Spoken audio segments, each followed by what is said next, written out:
A ver, el mensaje, a mí siempre, bueno, no sé, el Señor me lleva muchas veces a la carta a los romanos. Que- y bueno, pues ahí me ha llevado. Entonces vamos a la carta a los romanos. No hay que verla tanto como algo como así, eh, no sé, como una cosa que va detrás de otra, sino como que Pablo va dando vueltas a lo mismo, por lo menos hasta el capítulo 8 va dando vueltas a lo mismo desde distintos puntos de vista, ¿no? Y bueno, a donde el Señor me llevaba era, lo he titulado, eh, las instrucciones para vencer al pecado. Instrucciones para vencer al pecado. Las instrucciones que da esta carta para vencer al pecado. Instrucciones para vencer al pecado y su poder, ¿no? sobre nosotros. Y quisiera que esto no viniera como algo que, el pastor ya ha vencido al pecado y nos va a decir, a enseñar a los otros cómo se vence. No, vamos a verlo eso, ¿no? Pero dice la primera carta de Juan que el que diga que está sin pecado, pues se hace mentiroso a Dios y se engaña a sí mismo, ¿eh? Eso lo dice el capítulo primero de la primera carta de Juan. Entonces, antes de ver las instrucciones sobre cómo vencer al pecado, vamos a decir dos cosas, ¿no? Y primero, si algo no se entiende, por favor que me interrumpáis, ¿no? Me podéis interrumpir en cualquier momento. Y también, si me alargo mucho, pues que alguien levante la mano y diga ya desconectado, ¿no? Porque vamos a tratar de ir a lo esencial. Entonces, antes de ir a las instrucciones de cómo vencer al pecado, vamos a decir dos cosas primero, que hay que tenerlas muy claras, que tienen que estar muy claras porque si no, esas instrucciones no funcionan. Entonces, primera cosa que tenemos que tener clara es que el pecado es universal. O sea, ¿qué quiere decir universal? Que nadie puede decir yo estoy sin pecado, ¿eh? Todos. La Iglesia Católica dice que la Virgen María no, pero bueno, serán cosas de la Iglesia Católica y de todos modos no importa, porque el resto, todos, ¿no? Todos. Entonces es algo universal, ¿no? En la carta a los romanos, el primer capítulo y el segundo se dedican un poco a plantear eso, ¿no? Como todos. Y dice un poco hasta por qué. Dice en Romanos 1:21, dice, porque habiendo conocido a Dios, porque todo el mundo tiene la idea de que todo, de Dios de alguna manera, no le glorificaron como a Dios, ni le dieron gracias, sino que se envanecieron en sus razonamientos y su necio corazón fue entenebrecido, se oscureció, profesando ser sabios, se creyeron muy sabios, se hicieron necios y cambiaron la gloria de Dios por las cosas creadas, ¿no? Bueno, esto es el pecado, ¿no? Como desagradecimiento, soberbia, en lugar de dar gracias a Dios, pues decir yo me lo he conseguido. En fin, ese tipo, aquí nos lo describe muy bien el pecado y cambiar la gloria de Dios por las cosas, ¿no? Son las cosas, las personas, las que me van a dar la felicidad. Y bueno, pues eso es el pecado. Y claro, a ver, es muy fácil decir, pues esa persona que bebe, o esa persona que cae en tal pecado, que no sé qué, que lo otro, que tiene pues vale, y vemos el pecado en nosotros. No, es todos. O sea, tenemos que caer en la cuenta que todos. Que es algo universal. Eso es primero muy importante. Y eso es algo que el Espíritu Santo hace, ¿no? Porque es la convicción de pecado. O sea, que el Espíritu Santo me muestra a mí, no que el vecino es pecador, no que los paganos son pecadores, no que el que va a no sé qué fiesta es pecador, sino que yo soy pecador. No que el otro se tiene que cambiar, sino que yo tengo que cambiar. Y esto es muy importante, porque muchas veces enfocamos el problema, no, pues es que mi esposa tiene que cambiar, mi esposo tiene que cambiar, y tiene que hacer esto, yo sé muy bien lo que tiene que hacer. Y eso, o sea, no es el enfoque, porque además eso no funciona, ¿no? No funciona. O a veces el mundo dice, no, pues dando más educación, el mundo va a cambiar, ¿no? Decía, me hizo gracia una cosa que escuché, a ese señor que robaba carteras en el autobús, pues se le da educación, y si se le da educación, pues ya no va a robar carteras en el autobús. va a robar la línea entera de autobuses, porque se va a hacer político con su educación, o se va a hacer empresario corrupto. No, con la educación no cambia, tiene que cambiar el corazón, ¿no? Y eso es algo que hace Dios. Entonces, que nos demos cuenta de que esto es algo universal, a todos, y que no hay salida. Pablo en el capítulo 7 lo dice como en primera persona, ¿eh? En el capítulo 7 de la carta dice,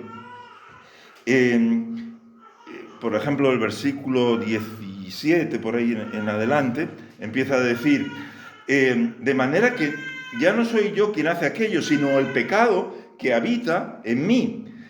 Y yo sé que en mí, esto es, en mi carne, no mora el bien, porque el querer el bien está en mí, pero no el hacerlo. Porque no hago el bien que quiero, el mal que no quiero, eso hago. Y si hago lo que no quiero, ya no lo hago yo, sino el pecado que mora. Bueno, ¿veis? O sea, está diciendo quiero y no puedo. Es como esa. ¿Por qué? Porque es una ley, dice, porque según el hombre interior, me deleito en la ley de Dios. Pero veo otra ley en mis miembros que se rebela contra lo que yo quiero y me lleva cautivo, esclavo del pecado. ¿Ves? O sea, hay algo en cada uno de nosotros, que la Biblia lo llama carne. Y la carne no es simplemente el cuerpo, porque la carne es también la mente, lo que pienso, lo que deseo, el sentimiento. Es toda esa debilidad que me lleva a decir, ay, pues necesito esto para ser feliz, ¿no? Y es esa carne que dice, pues es que voy a morir, hay que aprovechar la vida. Y necesito conseguir dinero con esto, porque si no, eso es la carne, esa debilidad que tenemos todos. Podemos decir que es el yo, el ego, ¿no? El hombre viejo, dice la Biblia, ¿vale? Eso estamos todos así. Y eso es algo de todo ser humano. Y dice Pablo al final, miserable de mí, o sea, pobrecito yo, el versículo 7:24, ¿no? Miserable de mí, ¿quién me librará de este cuerpo de muerte? O sea, es como que no ve salida. Bueno, entonces, eso es una cosa que hay que tener en cuenta. Y que tenemos que estar convencidos de eso. La persona religiosa, el segundo capítulo de Romanos, se dedica a las personas religiosas. Porque las personas religiosas son los que piensan que no tienen pecado, sino que son muy buenos. Y aquí, pues claro, habla sobre todo de los judíos, porque tenían la ley. Recordemos, son los religiosos los que matan a Jesús. No lo matan a Jesús las prostitutas, ni los publicanos, que era lo políticamente más incorrecto de su tiempo, y los romanos, si lo matan es porque los judíos casi les hacen una conspiración para que los romanos lo maten. Son los religiosos judíos, los que lo matan a Jesús. Entonces, el que es pecador y experimenta su pecado, pongamos que tiene un problema, pues no sé, de drogadicción o lo que sea, pues por lo menos sabe que tiene un problema. Por lo menos sabe que tiene un problema. El religioso piensa que el problema lo tienen los demás. El religioso se empieza a vestir diferente. Y ya es el hermano no sé qué. Y ya no sé qué. Y siempre se le da bastante el chisme, ¿verdad? Y le gusta ir a una iglesia que no le conozcan, porque ahí es de otra manera, pero el resto de la semana, su casa, es otra cosa. Religión, apariencia. Y eso es un peligro que tenemos cuando tratamos de seguir a Cristo. Caer en eso, la apariencia.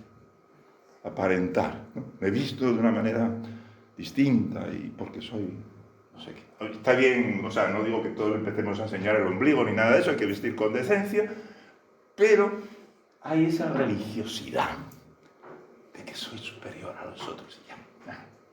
¿No? Digo algo para que me vean que soy religioso. Bueno, todo eso es pecado.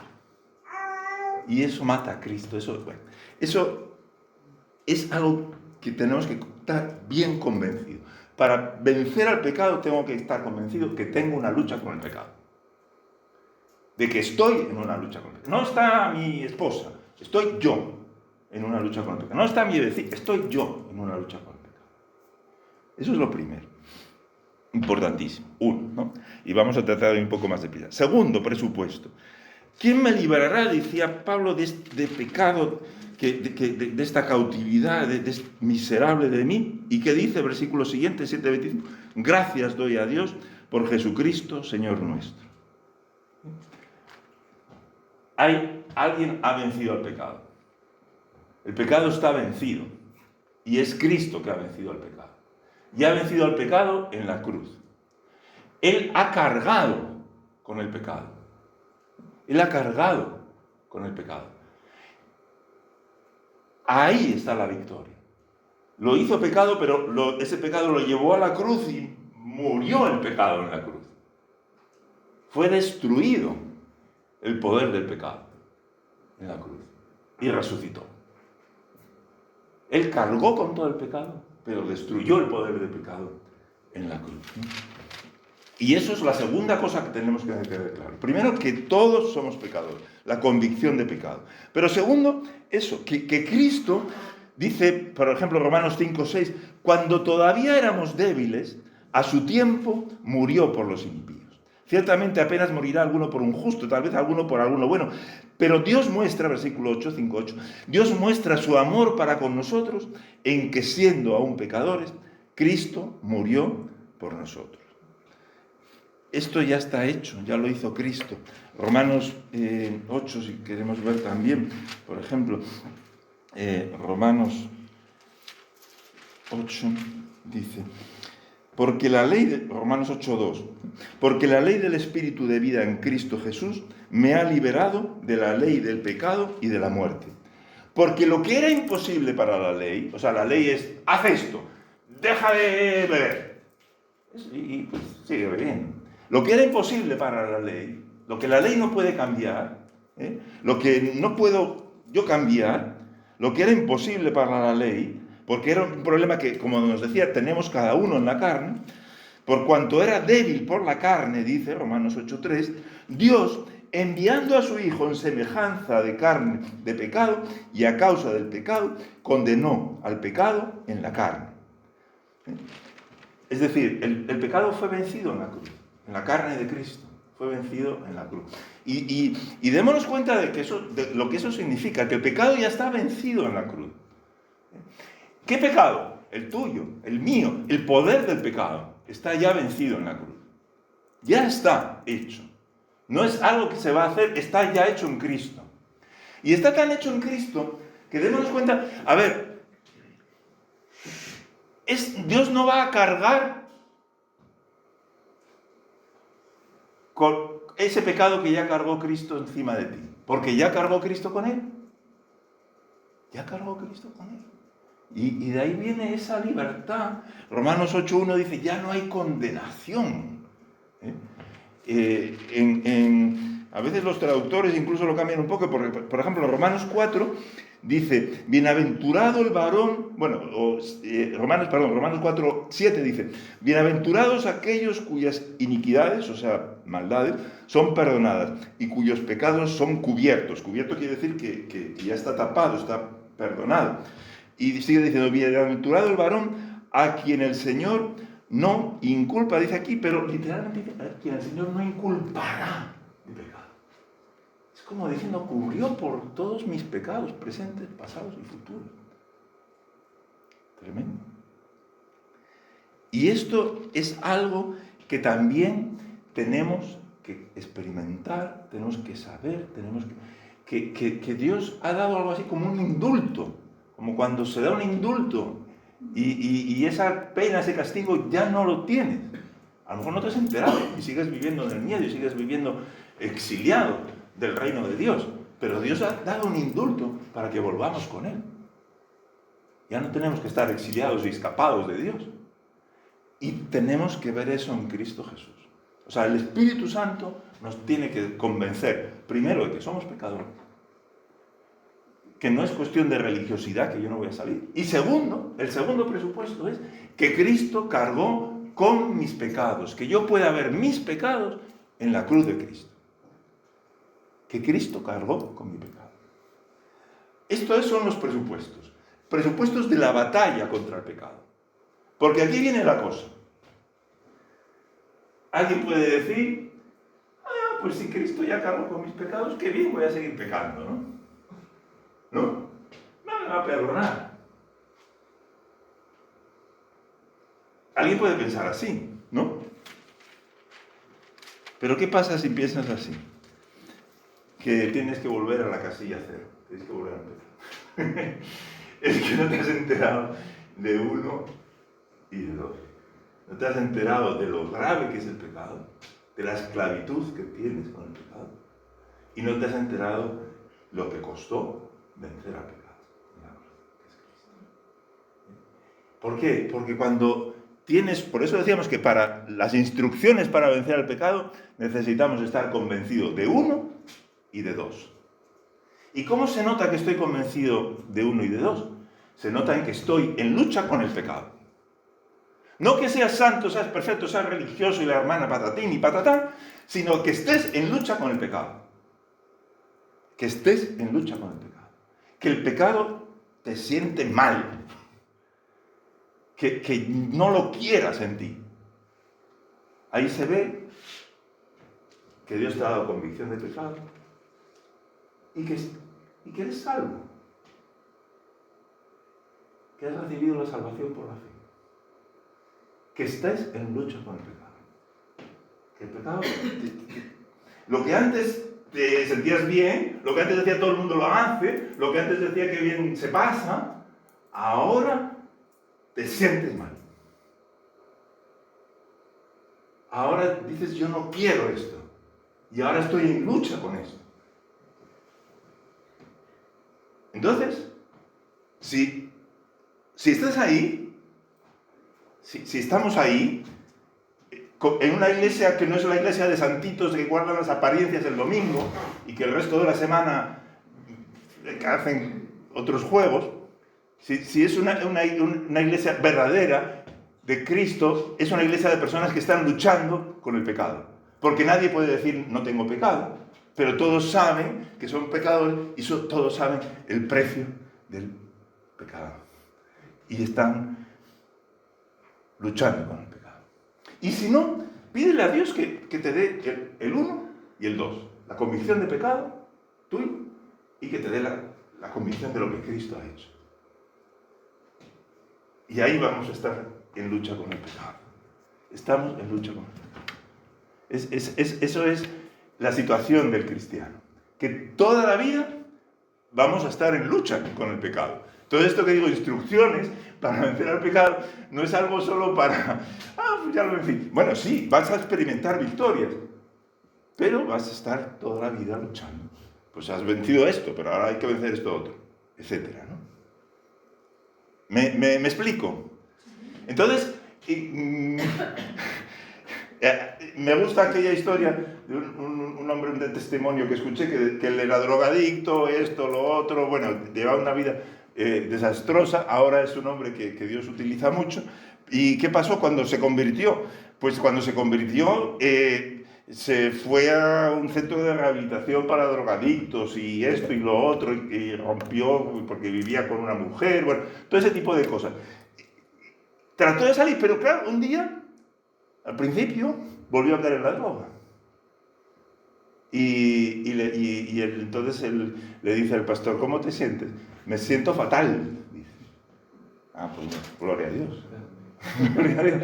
Porque ahora estás en lucha con el pecado. Ya no es como antes que te sentías bien con eso. Ahora estás en lucha con el pecado.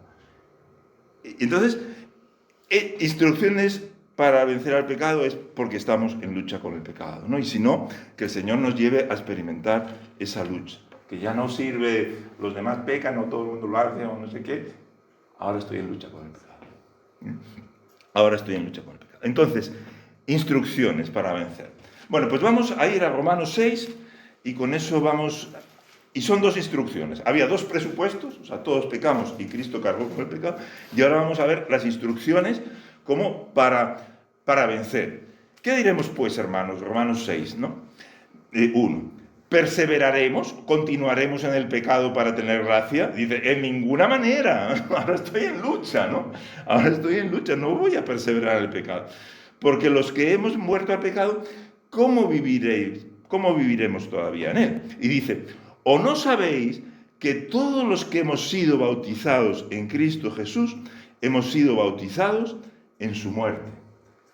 Bautismo es que uno entra en el agua y como desaparece, se ahoga, la muerte, ¿no? Enterrado.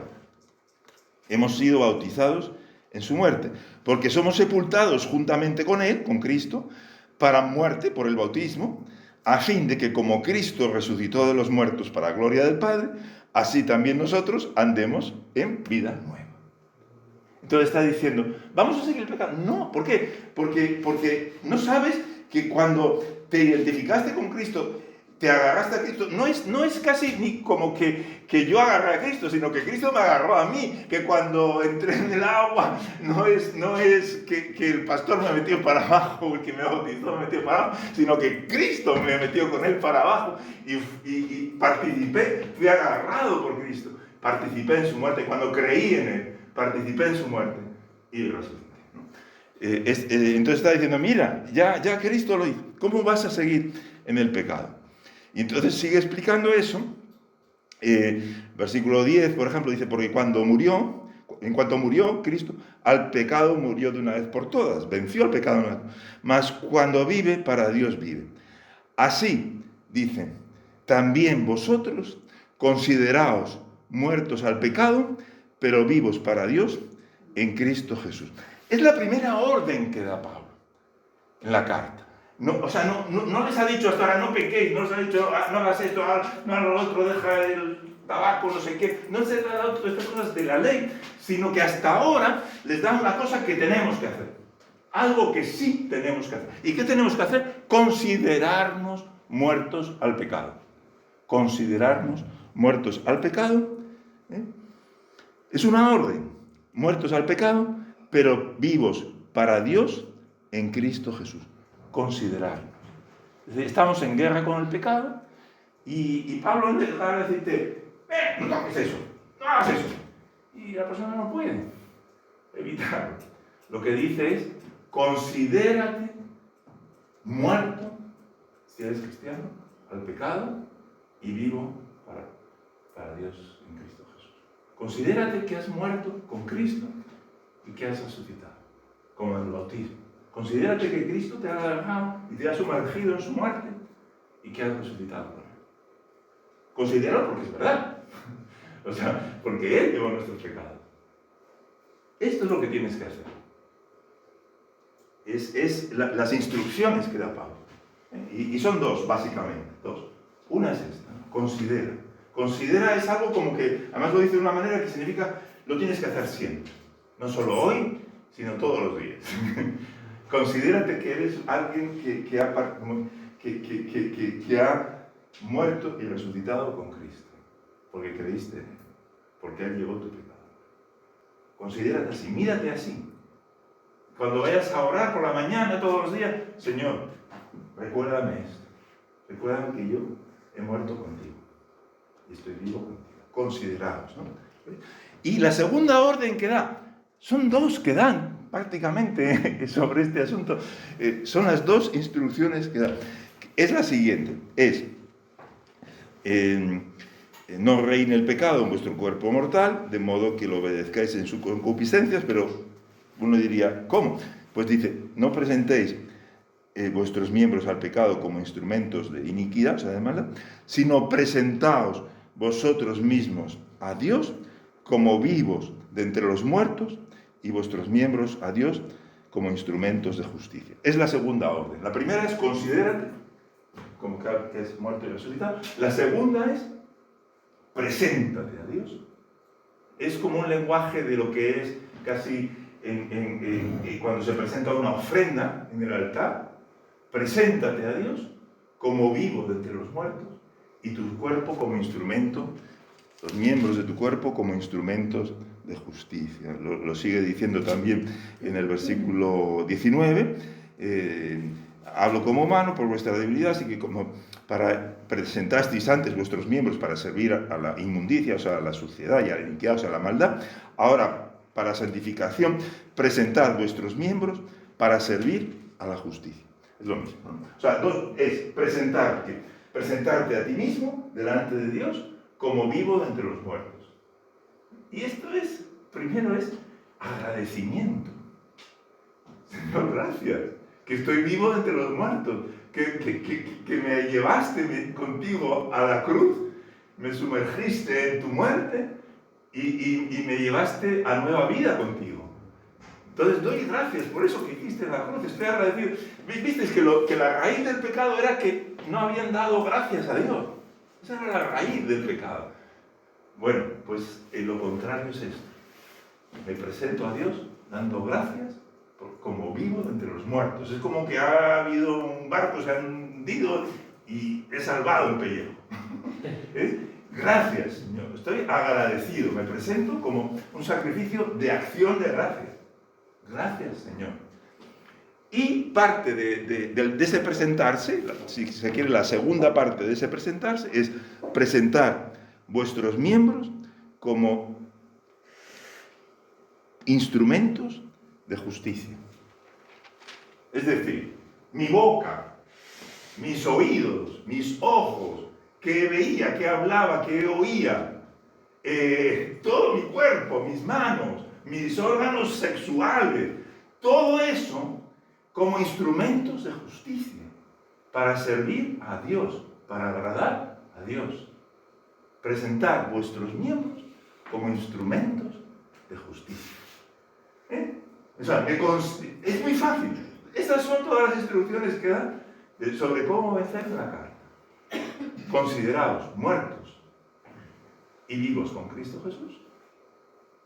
Y segundo, presentar vosotros a Dios como vivos entre los muertos. Gracias, Señor. Y ahora mis miembros te los doy a ti como instrumentos de justicia. Mis miembros son para ti instrumentos de justicia. Y esto, muy bonito, lo hago yo, sí lo hago yo, pero lo hace el Espíritu Santo. Mira, Romanos 8:13, lo hago con la ayuda del Espíritu Santo. Dice Romanos 8:13, porque si vivís conforme a la carne, o sea, si las decisiones las toma tu cuerpo, las toma tus pensamientos, las tomas tus sentimientos, las tomas tus deseos, si eso es lo que gobierna tus decisiones, pues vives conforme a la carne y moriréis. Porque eso es lo que da la carne al final pues muere. Pero, si por el Espíritu hacéis morir las obras de la carne, viviréis. O sea, ¿cómo hago morir las obras de la carne? Por el Espíritu. Esto es la obra del Espíritu. Considerarme vivo entre los muertos, porque es el Espíritu el que... un poquito más adelante... El Espíritu mismo, Romanos 8:16, el Espíritu mismo da testimonio a nuestro espíritu que somos hijos de Dios. Es decir, el Espíritu me convence, sí, de que soy pecador, de que Cristo ha muerto por mí, pero el Espíritu me convence de que he muerto y he resucitado, de que soy hijo de Dios, que ya no soy hijo de don Jesús y doña Isabel, sino que soy hijo de Dios, que he nacido de nuevo, que tengo una nueva vida. Eso, el Espíritu Santo me convence de eso, me dices, el Espíritu Santo da testimonio a mi espíritu de que soy hijo de Dios. Y por eso estoy convencido, me puedo considerar muerto y resucitado y puedo presentar mi cuerpo delante de Cristo Jesús, agradecido y como instrumento de justicia. Esas son las instrucciones, es el Espíritu Santo el que lo hace. El Espíritu Santo así hace morir las obras de la carne. El Espíritu Santo viene a nuestra ayuda, ¿no? Romanos 15,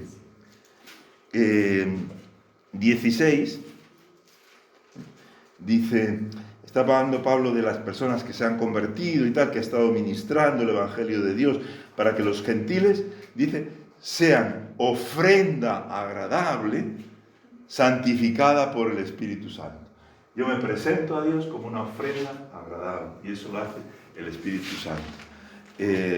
Romanos 12, 1, pues resume un poco todo lo que enseñó antes, también con esto. Dice, así, hermanos, os ruego por las misericordias de Dios que presentéis vuestros cuerpos en sacrificio vivo, santo, agradable a Dios, que es vuestro culto racional. Presentar vuestros cuerpos. Estas son las órdenes, las instrucciones que nos da para vencer al pecado. Entonces vamos a repasar. Primero, 2 presupuestos para estas instrucciones. ¿Cuáles serán los 2 presupuestos? 1, Todos somos pecadores. El pecado está en mi carne. Hay una ley en mi carne que va contra lo que yo desearía hacer. Todos somos pecadores. Y no sirve la religión. No sirve la religión para salir de eso.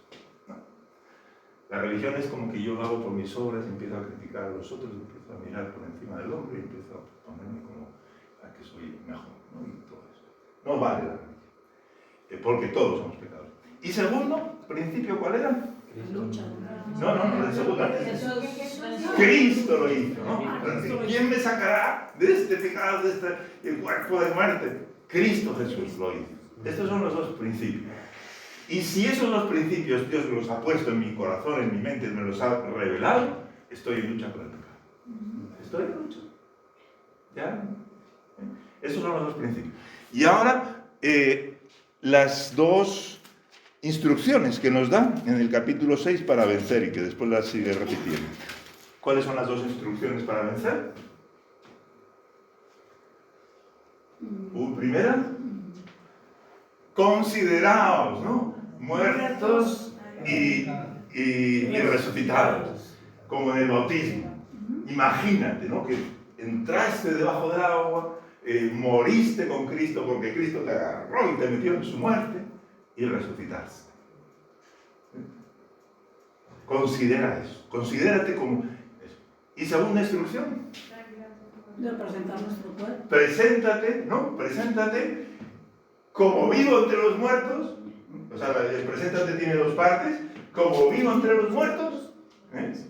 Es decir, gracias que has salido del naufragio. Y segundo, tus miembros, tu cuerpo, ahora son instrumentos de justicia. El Señor te los entrega como instrumentos de justicia. Justicia quiere decir para hacer lo que Dios quiere que haga con ellos. ¿Alguien lo quiere repetir? A ver, para que quede bien claro, bien claro, bien claro. Presupuestos, ¿dos? Todos somos pecadores. Y Cristo murió por nosotros. ¿Y cómo salgo de ahí? Del pecado. Por eso estoy en lucha con el pecado. Y entonces, ¿cómo lucho con el pecado? Considerarnos muertos. Y nos presentamos agradecidos, vivos entre los muertos, y presentamos nuestros miembros de todo como instrumento de justicia. Esto es una lucha donde vamos a ir venciendo, pero como vamos a estar en la carne hasta que nos muramos, vamos a tener estas luchas y el Señor nos va dando victorias y así crecemos, ¿no? Qué bonito una iglesia donde crecemos, donde en lugar de ser todos santitos, que ya éramos santitos cuando llegamos a la iglesia, somos personas que estamos creciendo, que estamos luchando, que estamos venciendo, que estamos experimentando las cosas que Dios va haciendo en nosotros. Amén. Si no, ¿para qué quieres venir a la iglesia? Si ya eres santito, vete al cielo, ¿no? La iglesia es un hospital y el pastor es uno de los enfermos, el médico es Cristo. Amén. ¿Va? Para eso es, para que el Señor haga su obra, ¿no? Y entonces, y dice Pablo, Romanos 8:23, dice, gemimos dentro de nosotros, esperando la adopción, la redención de nuestro cuerpo. Es decir, esperamos que ya venga Cristo, que ya se acabe esta lucha. Que esperamos, porque esperamos la resurrección, ¿no? Con Cristo, la victoria completa con Cristo. Eso es lo que esperamos. Gemimos, ¿no? Estamos... bueno, habría muchos más, pero tal vez vamos a leer Filipenses. Ahora nos salimos solo aquí de Romanos, Filipenses 3:12.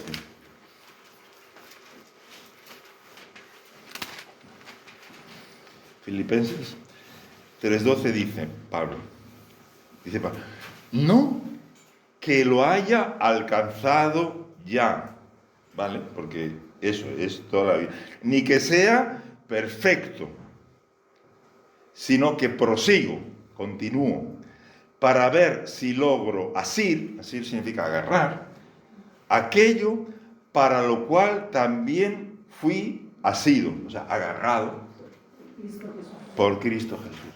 Cristo me agarró, me sumergió en las aguas de la muerte y resucité con él. Y eso ya lo hizo Cristo. Y entonces yo sigo, no, porque no soy perfecto, sigo para alcanzar lo que va a decir también, lo que va a llamar la meta del supremo llamamiento de Dios en Cristo Jesús. Porque Él me agarró. No lo agarré yo a Él, no le hice ningún favor, Él me lo hizo a mí. Amén. Pues gracias, Señor, que estás con nosotros por medio de tu Espíritu Santo en esta lucha, Señor. Gracias. Gracias, Señor, que tenemos una promesa maravillosa. No la he leído, la voy a leer. En Romanos 6, dice, Romanos 6:14, porque el pecado no se enseñoreará de vosotros, porque no estáis bajo la ley, sino bajo la gracia. Es decir, vais a vencer. No tiene el pecado el señorío. Ha perdido su poder sobre vosotros. Cuando os consideráis muertos, resucitados, y os presentáis agradecidos, todos los miembros, a Cristo Jesús. El pecado no se enseñoreará sobre vosotros. Romanos 6:14. Porque no estamos bajo la ley, sino que estamos bajo la gracia. Así vamos a avanzar. Gracias, Señor Jesús, que nos has dado esta promesa maravillosa de victoria y estas instrucciones que en el fondo es solamente recibir lo que tú ya has hecho y ponerlo en nuestras vidas, Señor. Queremos considerarnos todos los días, cada momento, como muertos y resucitados. Que podamos decir, yo ya no soy aquel que era, porque murió, muertos y resucitados con Cristo Jesús. Podemos considerarnos todos los días que tú nos has sumergido en tu muerte para darnos nueva vida. Gracias, Jesús, que tú llevaste nuestro pecado. Y, Señor, nos presentamos delante de ti como vivos entre los muertos, dando gracias y proclamando tu enorme misericordia con nosotros. Y todos nuestros miembros los presentamos como instrumentos de justicia. Gracias, Señor. Amén.